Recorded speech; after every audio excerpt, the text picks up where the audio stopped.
राधे राधे दोस्तों। महाभारत की कहानी में भीष्म पितामह का जिक्र अक्सर आता है। उन्होंने अपने पिता राजा शांतनु और सत्यवती के प्रेम की खातिर आजीवन कुंवारा रहने का संकल्प लिया था। भीष्म ने कभी भी विवाह नहीं किया था। महाभारत की कथा में प्रेम और त्याग के कई किस्से मिलते हैं। एक किस्सा भीष्म पितामह से जुड़ा हुआ है। भीष्म ने अपने पिता के प्रेम की खातिर कभी शादी नहीं की, साथ ही अपने पिता का वंश आगे बढ़ता रहे इसके लिए समय समय पर प्रयास किए। भीष्म हस्तिनापुर के राजा शांतनु और गंगा के पुत्र थे। गंगा को शांतनु से कुल 8 बच्चे हुए थे। इनमें से 7 संतानों को उन्होंने पानी में बहा दिया था। ऐसा उन्होंने एक श्राप की वजह से किया था। जब दोनों की 8वीं संतान हुई तो गंगा उसे लेकर स्वर्ग लोक चली गई। उसका नाम देवव्रत रखा गया। यही आगे चलकर भीष्म कहलाया। देवव्रत का पालन पोषण स्वर्ग में ही हुआ। वो काफी तेजस्वी लड़का था। शांतनु ने कई साल तक गंगा और अपने बेटे का इंतजार किया। एक दिन गंगा स्वर्ग से लौटी और अपनी संतान को शांतनु को सौंपकर फिर चली गईं।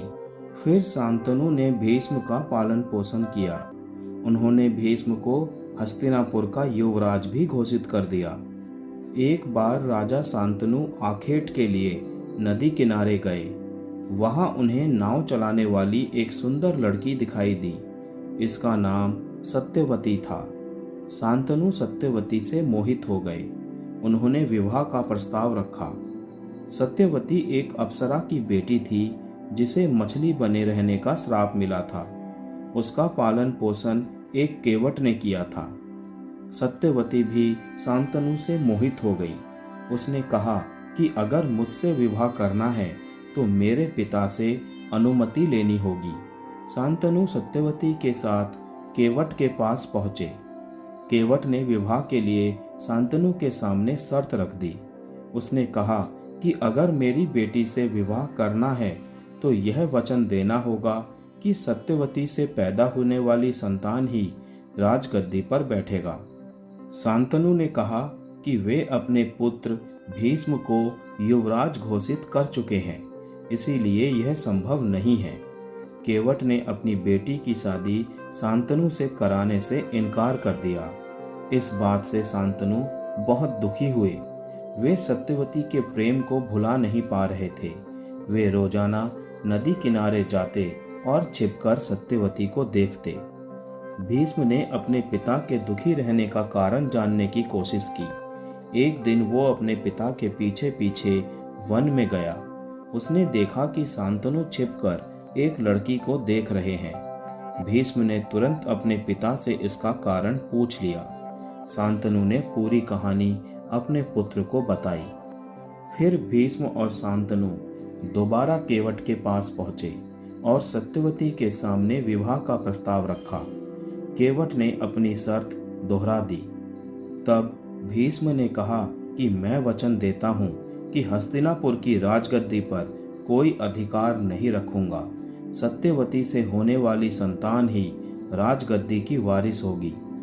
केवट ने भीष्म से कहा कि तुम तो ये वचन दे रहे हो, लेकिन भविष्य में अगर तुम्हारी संतान हुई और उसने सत्यवती के पुत्र के विरुद्ध अपना अधिकार मांग लिया तो फिर क्या होगा। तब भीष्म ने केवट को वचन दिया कि वो आजीवन कुंवारे रहेंगे। अपने पिता के विवाह की खातिर वो कभी विवाह नहीं करेंगे। केवट भीष्म के इस वचन से प्रसन्न हुआ और अपनी बेटी का हाथ शांतनु के हाथ में दे दिया। कहते हैं कि इसी वजह से प्रसन्न होकर राजा शांतनु ने भीष्म को इच्छा मृत्यु का वरदान दिया था। कालांतर में शांतनु और सत्यवती के 2 पुत्र हुए। इनका नाम चित्रांगद और विचित्रवीर्य था। जब दोनों छोटे थे तभी शांतनु की मृत्यु हो गई। तब भीष्म ने इनका पालन पोषण किया और फिर चित्रांगद के बड़े होने पर उसे राजपाट सौंप दिया। मगर गंधर्व से युद्ध में चित्रांगद की भी मृत्यु हो गई। फिर भीष्म ने विचित्रवीर्य को हस्तिनापुर का राजकुमार बनाया। विचित्रवीर्य पांडवों और कौरवों के दादा थे। जय श्री कृष्णा।